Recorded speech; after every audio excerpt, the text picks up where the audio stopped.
ఆంధ్ర రాష్ట్రంలో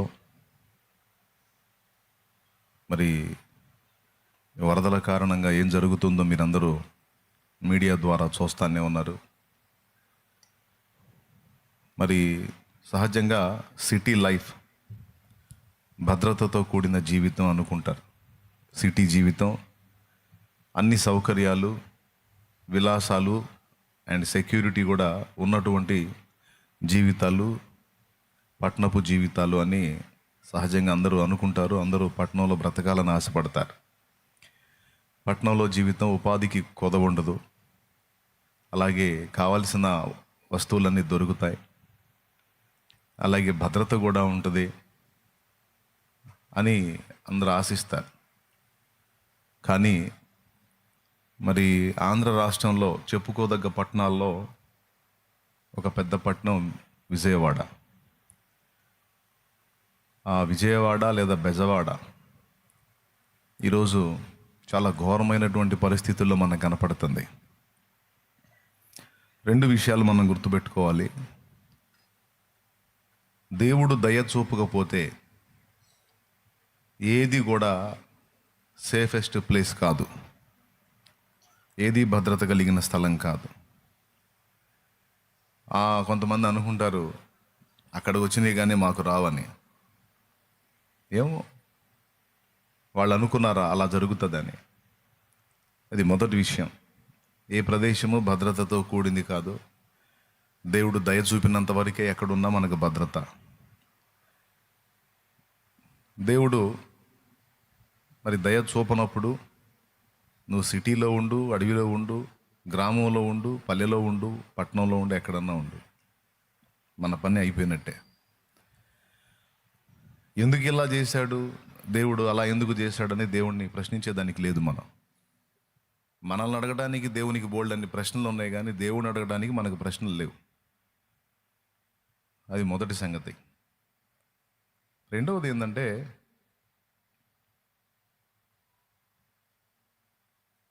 దేవుడు ప్రకృతి వైపరీత్యాలకు అనుమతిస్తే ధనవంతుడు లేదు, దరిద్రుడు లేదు, అందరూ ఒకే స్థితికి వచ్చేస్తారనడానికి ఒక నిరూపణ విజయవాడ పట్టణ పరిస్థితి. హెలికాప్టర్లో నుండి ఆహార పొట్లాలు అందించే పరిస్థితి మీకు అందరికీ వీడియోలో చూసే ఉంటారు మీరు, న్యూస్లో. అందులో నుంచి కిందకి జార విడిసినటువంటి ఆ బస్తాల్లో పులిహార పొట్లాలు, ఆహారపు వస్తువులు ఏవో ఉన్నాయి. ఒక్కసారి ఆ వీడియో చూస్తే చాలా బాధ కలుగుతూ ఉంది. అందులో ధనవంతులు ఉన్నారు, ఏ రోజుకా రోజు తెచ్చుకొని బ్రతికే వ్యక్తులు ఉన్నారు.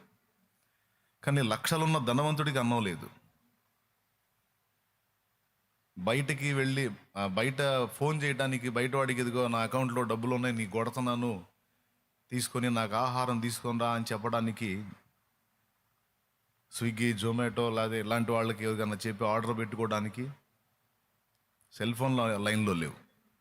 అందరి సెల్ ఫోన్లకి ఛార్జింగ్లు అయిపోయినాయి. అకౌంట్లలో లక్షలు ఉండొచ్చు, కానీ వాళ్ళకి అంత ముద్ద అన్నం దొరికేదానికి లేదు. ఎవడు ఆర్డర్ పెట్టినా అన్ని వసతులు బాగుంటే వచ్చి ఇవ్వగలుగుతాడు, కానీ పీకల్లోతు నీళ్ళకి ఎవడు రాగలుగుతాడు? మన వాళ్ళు మొన్న నిన్న విరివిగా ఈ వెళ్ళేవాళ్ళు వెళ్ళలేని ప్రదేశాల్లోకి వెళ్ళారు. అది చూడండి, ఆహార పొట్లాల కోసం.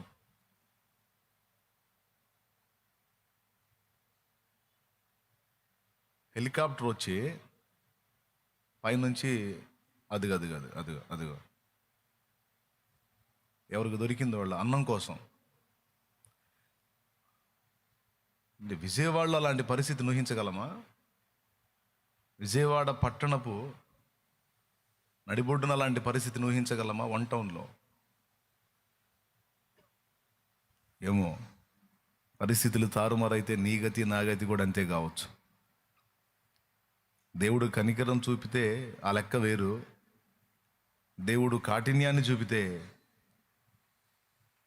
ఎంత ధనవంతుడు కూడా పట్టెడు అన్నం కోసం భయంకరమైనటువంటి పరిస్థితికి దిగజారాల్సింది. అది బురద.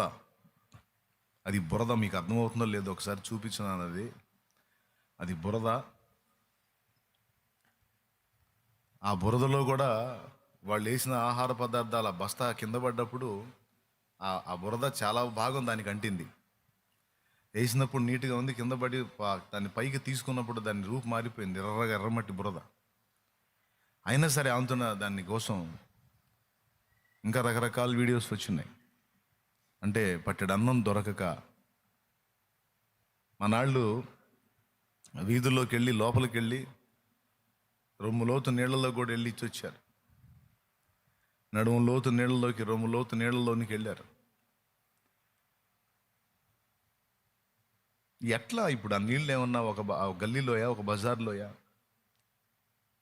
అది మనోళ్ళు ఇస్తున్నారు. అవి గమనించండి. అన్న మాకేండి అన్న, మాకేండి అన్న, మాకేండి అన్న, మాకేండి అన్న.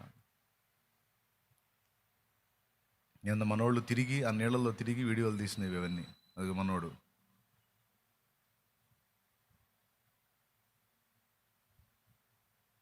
ఇంక వద్దు అనేది లేదు. అయ్యా అయ్యండి, మీకు దండం పెడతాం అనే పరిస్థితి. అది నీళ్లు చూడు ఎట్లున్నాయా.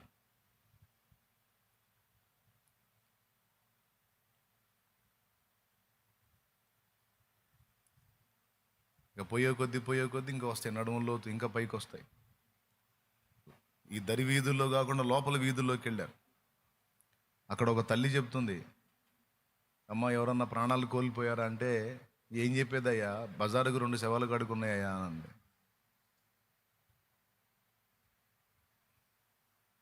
చనిపోయారు. నేను 1 రోజు 2 రోజుల, శనివారం నుంచి స్టార్ట్ అయింది. ఆదివారం రోజు ఆరాధనకు పోయి వచ్చిన వాళ్ళు కూడా చెప్తున్నారు, అన్న ఆరాధన పోయేటప్పుడు అంత లేదన్నా, వచ్చేటప్పటికి వచ్చేసినాయి అన్న, నీళ్ళు ఇళ్ళల్లో కూడా వచ్చేసినాయి అన్న అని. అది చూడు, నడుములోతు గల్లీల నిండా. ఇక ఆ నీళ్ళు ఎటు పోయేదానికి లేదు. ఎందుకంటే ఆ నీళ్ళను లాగేసే కాలువలు కూడా ఉధృతంగా ప్రవహించి అవి పొంగి వచ్చేస్తున్నాయి. నైట్లు తిరిగారు మనోళ్ళు, లైట్లు వేసుకొని తిరిగారు. వాళ్ళ గోడు, వాళ్ళ పరిస్థితి చూస్తుంటే ఇది విజయవాడేనా అనిపిస్తుంది. విజయవాడేనా ఇలా అయిపోయింది? మనం గొప్ప పట్టణాలు అనుకున్న పట్టణంలో ఒకటైన విజయవాడకి ఆ గతి పడితే ఇక మిగిలిన పట్టణాలు, పల్లెలు, గ్రామాలు, ప్రాంతాల సంగతి ఏంటి? ఇక్కడ ఒక హెచ్చరిక ఏంటంటే, పరిస్థితులు తారుమారైతే మనకు లక్షలు ఉన్నా కూడా గతి ఉండదని చెప్తున్నాను నేను. సేవకులు, పరిచారకులు అవి తీసుకొని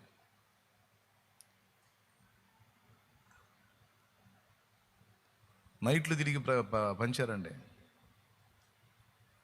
ఎండాయాన్ని చూడు ఎంత ఆశగా తీసుకుంటున్నారు. లేదు ఇక అవకాశం. వాళ్ళు ఏమడుగుతున్నారు తెలుసా? ఆహార పదార్థాలతో పాటు నీళ్లలో ఉన్నారు, కానీ నీళ్ళు అడుగుతున్నారు.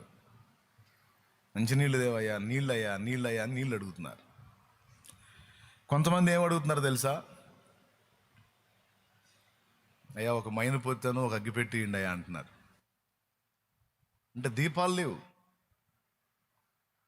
రాత్రుళ్ళు మరి కరెంట్ లేదు, మరి కరెంటుకి అలవాటు పడిపోయిన జీవితాలు కదా. నా చిన్నతనానంటే లాంతర్లు ఉండేవి, సాయంత్రానికి లాంతర్లు వెలిగించుకునే పరిస్థితి. మరి ఇప్పుడు అలవాట్లు మారిపోయినాయి అందరికీ. కరెంటు, విద్యుత్తు,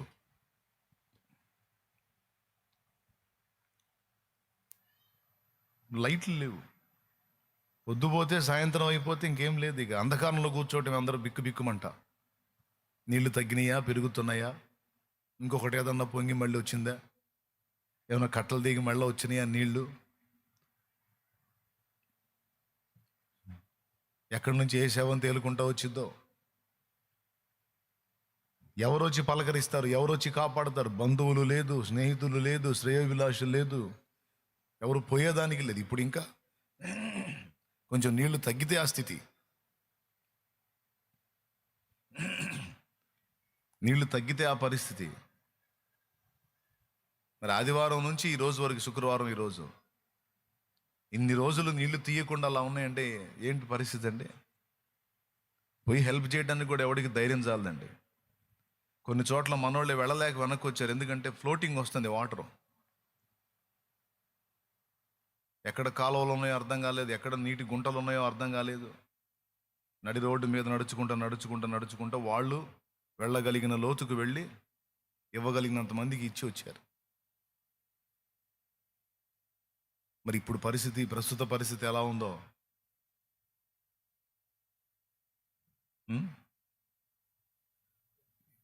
ఎవరు వచ్చి కూడా ఈ ధరలు పంచి వెళ్ళిపోతున్నారు. ఆ లోపలికి వెళ్ళడానికి ధైర్యం చాలక. ఎందుకంటే వీధుల్లో నీళ్లు ప్రవహిస్తున్నాయి అట్లా ఫ్లోటింగ్. నిన్న చాలాసేపు అవన్నీ చూస్తూ ఉన్నాను. ఇవన్నీ మీకు ఎందుకు చెప్తున్నానంటే మిమ్మల్ని ఏదో భయభ్రాంతులకు గురి చేయాలని కాదు. పరిస్థితులు దేవుడు ప్రతికూలంగా మార్చినప్పుడు ఆదుకోవడానికి కూడా దిక్కులేని పరిస్థితికి వెళ్ళిపోతాం.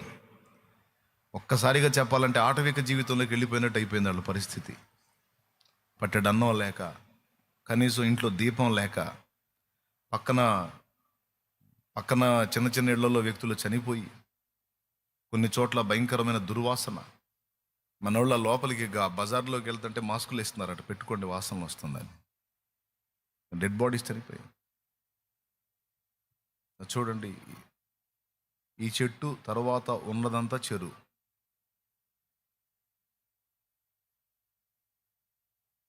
యువతలంతా చెరువు.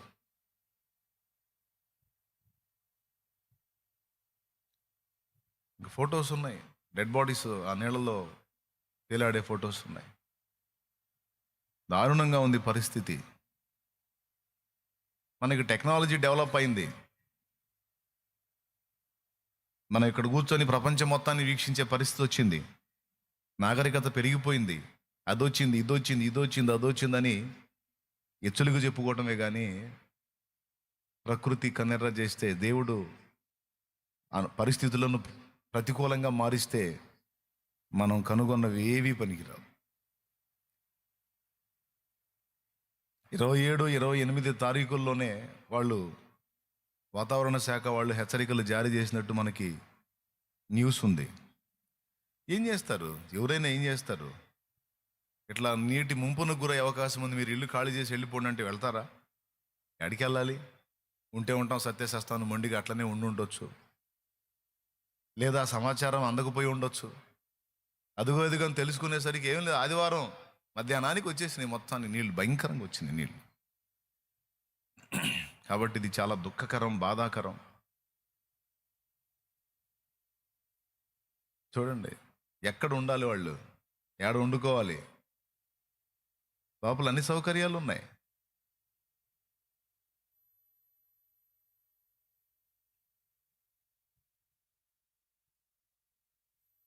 కొన్ని బజార్లకి చెట్లు విరిగి అడ్డం పడ్డాయి. వీళ్ళు అటు ఇటు పోకుండా, అటోళ్ళు ఇటు రాకుండా, ఇటోళ్ళు అటు పోకుండా.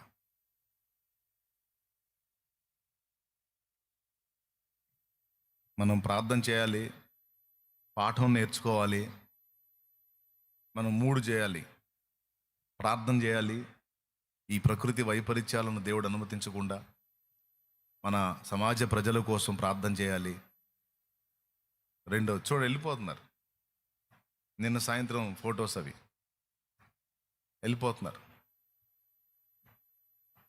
కొంతమంది విజయవాడ నుంచి ఇక్కడికి వచ్చారు, మన బిడ్డలు కొంతమంది. కొన్ని కుటుంబాలు ఇక్కడికి వచ్చినాయి, మా మందిరానికి వచ్చినాయి. ఏం చేయాలి మరి? ఎక్కడ ఆధారం?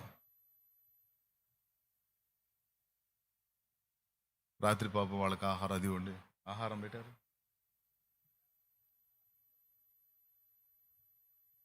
కొన్ని కుటుంబాలు ఇక్కడ వచ్చినాయి. ఇంకా ఎవరైనా విజయవాడ ఆ ఇబ్బందికర పరిస్థితుల్లో ఉన్న వాళ్ళు మరి తండ్రి సన్నిధికి రావచ్చు. ఏమన్నా అవకాశం ఉంటే, ఈ మాట వాళ్ళ దాకా చేరే అవకాశం ఉంటే, ఆడ ఉండాది కాని పరిస్థితి ఉంటే తప్పకుండా వచ్చేయండి. చిలకలూరుపేట పెద్ద దూరమేం కాదు, వచ్చేయచ్చు. ఎన్ని కుటుంబాలనైనా చేర్చుకొని వాళ్ళకంత ఆహారం పెట్టగలిగే స్థితినైతే దేవుడు తండ్రి సన్నిధి పరిచర్యకి ఇచ్చాడు. వాళ్ళకంత ఆశ్రయం ఇవ్వడానికి దేవుని సన్నిధి ఉంది. ఇక్కడ అలాంటి పరిస్థితి రానంత వరకు ఇక్కడ భద్రత ఉంది.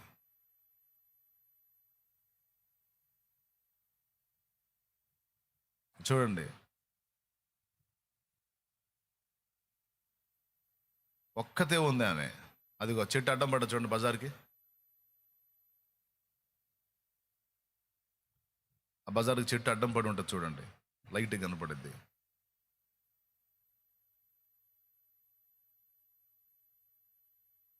అదిగో ఇదికి అడ్డం పడింది, అటోళ్ళు ఇటు రాకుండా.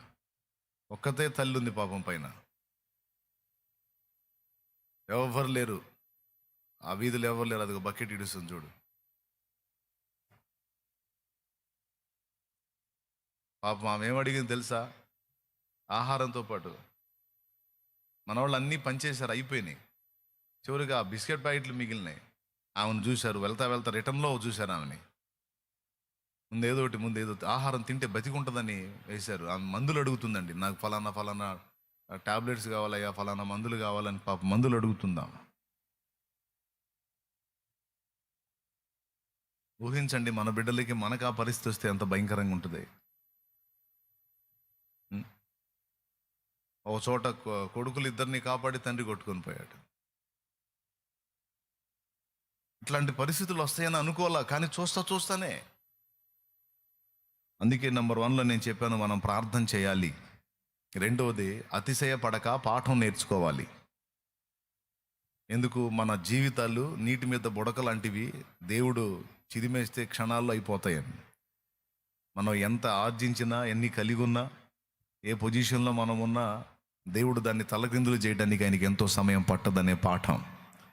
పట్టెడు అన్నం కోసం కొట్లాడుకొని ఒక వీడియో చూశాను ఏడ్చాను నేను ఆ వీడియో చూసి.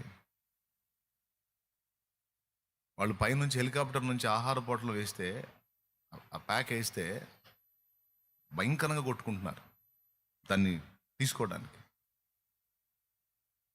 అంటే తన వాళ్ళకి పెట్టుకొని వాళ్ళని బతికించుకోవడానికి. అది అది అదిగో చూడండి, అదిగో ఇంకేస్తాడు చూడండి. అదిగో అదిగో అదిగో విజయవాడలో అలాంటి పరిస్థితిని ఊహించగలమా? అదిగో ఎవరు బలవంతుడైతే వాడు. అదిగో చూడండి ఏమన్నా ఉందా?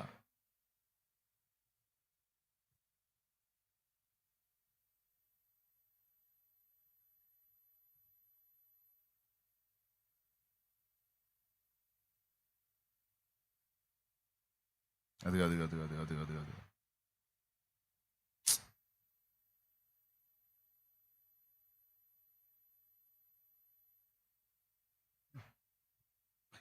ఎట్లా అంత బురద అయిపోయింది కదా.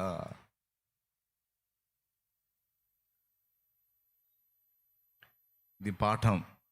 అతిశయపూర్ణుడైన మనిషి దేవుడు కన్నెర్ర చేస్తే గతి అది అనే ఓ పాఠం.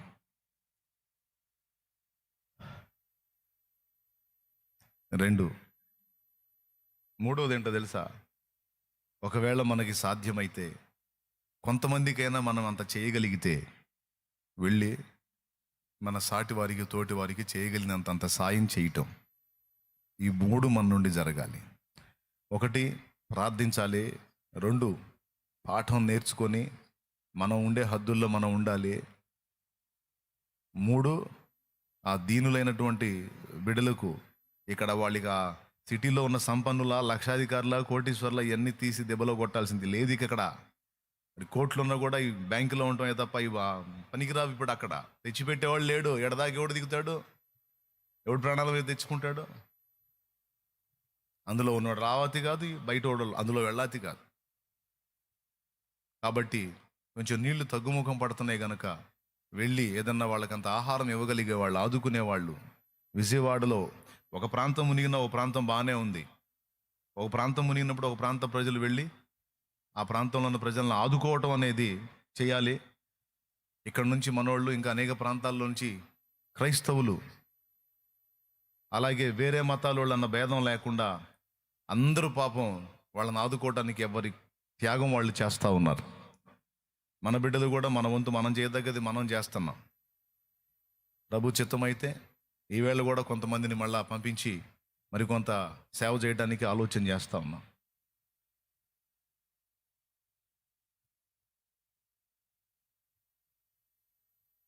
అదిగో అదిగో రొమ్ములోతు నీళ్లు. ఎక్కడ ఏమాత్రం ఎక్కడన్నా గుంట తగిలిందంటే మునిగిపోవటమే వాళ్ళు. వెలపటున్న మనకేం అర్థం కాదు, కానీ అక్కడున్న ఆ స్పాట్లో ఉన్న వ్యక్తుల పరిస్థితులు గుండెలు అవిసిపోయే విధంగా చూడండి. మొత్తం దాదాపు స్లాబ్ మట్టానికి వచ్చేస్తున్నాయి నీళ్లు.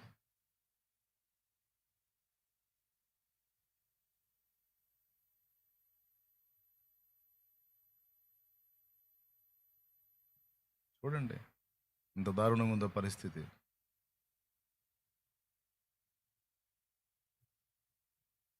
దాదాపు చాలా సంవత్సరాల క్రితం అలాంటి పరిస్థితి ఉంది. చాలా సంవత్సరాల తర్వాత మళ్ళీ ఇప్పుడు ఆ పరిస్థితి వచ్చింది. కాబట్టి ఈ విషయాలు దృష్టిలో పెట్టుకొని చేయదగ్గది మీరు చేయడానికి మీ వంతు మీరు సిద్ధపడండి.